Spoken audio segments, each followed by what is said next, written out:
Yang pertama yaitu perekonomian barter, sistem pertukaran barang secara langsung. Kelemahan yaitu sulit menemukan kecocokan kebutuhan, penentuan harga rumit, pembatasan pilihan, kesulitan pembayaran masa depan, sulit menyimpan kekayaan. Perekonomian uang, menggunakan uang sebagai alat tukar. Kelebihannya yaitu memudahkan perdagangan, menentukan harga, memperluas pilihan, memudahkan pembayaran kredit, penyimpanan kekayaan lebih mudah. Yang kedua yaitu ada definisi dan kriteria uang. Definisi uang adalah segala sesuatu yang diterima masyarakat sebagai alat perantara tukar-menukar.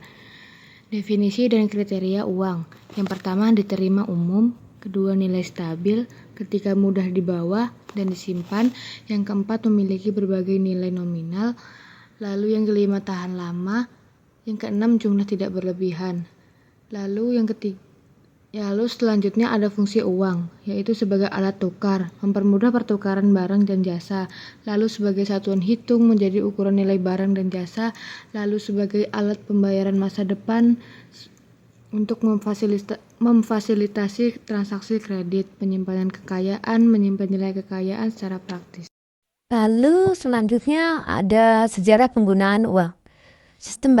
Yaitu ada sistem barter, uang barang, kerang, beras, ternak, logam mulia, emas, perak, uang logam dan kertas, uang modern yang dijamin pemerintah, perkembangan menuju uang kertas dan token money, hukum Gresham dan perkembangan uang. Hukum Gresham, uang yang jelek atau bad money, menyingkirkan uang yang bagus, good money. Bad money yaitu nilai intrinsik lebih rendah dari nominal. Good money yaitu nilai intrinsik sebanding dengan nominal. Contoh pada sistem bimetalisme emas dan perak. Token money yaitu uang tanda yang dijamin pemerintah, nilai nominal, nilai intrinsik. Uang kertas modern dijamin pemerintah dan bank sentral. Lalu yang keenam selanjutnya adalah bank di Indonesia. Definisi bank, lembaga yang menghimpun dana masyarakat dan menyalurkan dalam bentuk kredit atau jasa keuangan.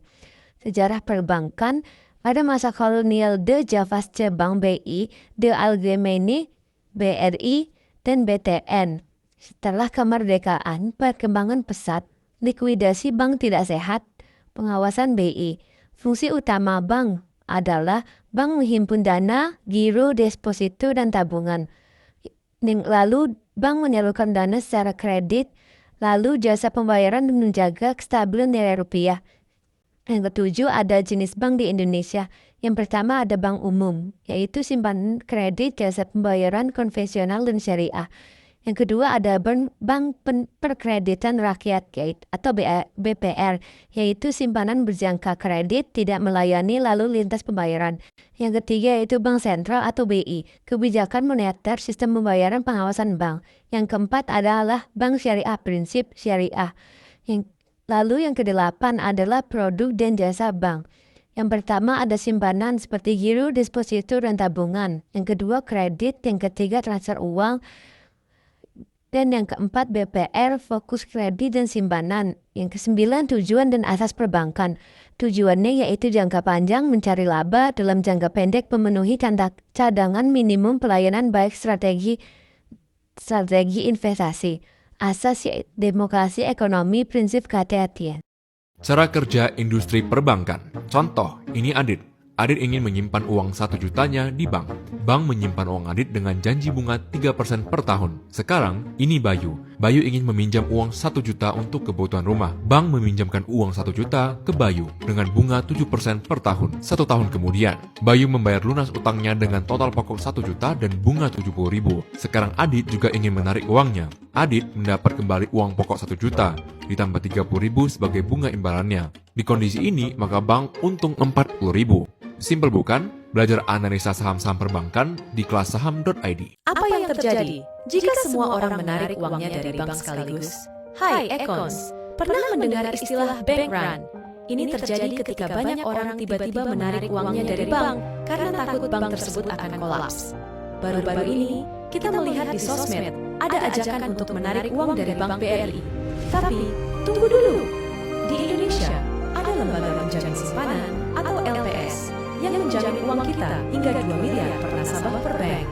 Jadi, sebelum ikutan tren tanpa dasar, ingat, sistem keuangan kita sudah dirancang untuk menghadapi situasi seperti ini.